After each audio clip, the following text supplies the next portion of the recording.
Hello and welcome again to Tending the Soul at Robbinsdale Parkway United Church of Christ. I'm Reverend T. Michael Rock, one of the pastors here with Kathy Itzen, and these videos are coming to you. Today is September 22nd, and it is a time between those seasons, the thin place between summer and fall, where we're welcoming in this experience of moving through life into death and to new life again. And so what a gift it is to be together as the seasons change. And I hope that you have a moment to take care of your own soul. And one of the things I was deeply moved by this week is hearing people who are using these soul tending videos to remind themselves that when their soul is connected and they understand that their body is a vehicle for this greater than divine presence that is imbued in all of us, that we can take that understanding and move on to be there for others. It is such a wonderful thing to know that this is okay, to take time to tend to your own soul, that you can find that connection with other people and animals and the more than human world. And so however you find that, that's your invitation today. And last week I talked about how we are in the midst of the time between Rosh Hashanah and Yom Kippur in the Jewish tradition. And so I lean on Jewish mysticism in this moment, that as we prepare for the high holy day of Yom Kippur, we move into this place of repentance and repair and trying to find in the midst of our lives this deep soul tending place that is all about giving ourself a chance of renewal with an all-encompassing, forgiving, compassionate, divine presence in our life. And for me, that moves us to awe. Like, that's the moment of knowing that in the Jewish tradition, we don't say the word God. We just know it in our breath.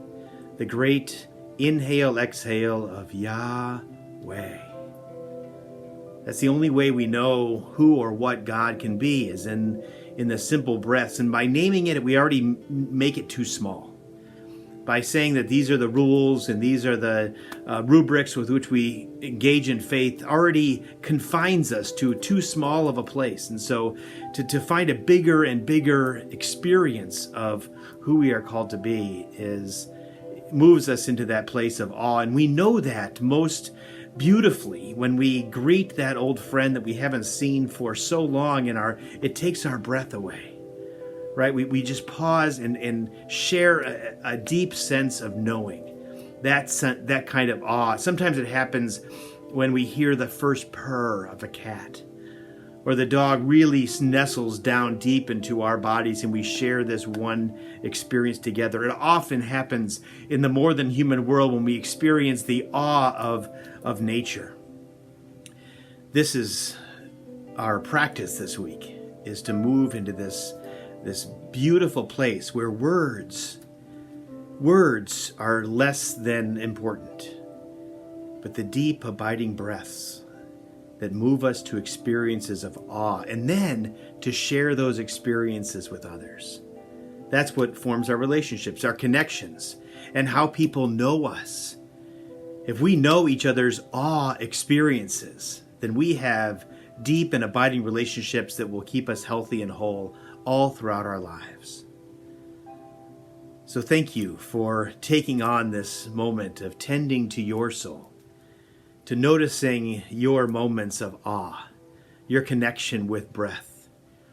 And may we move through these days of repentance and repair, knowing that the only way to hold the pain of our world, the pain of another story, is to sit in awe with their divine presence. And so I close today with being in awe of your divine presence, your beauty, your truth, what makes you whole.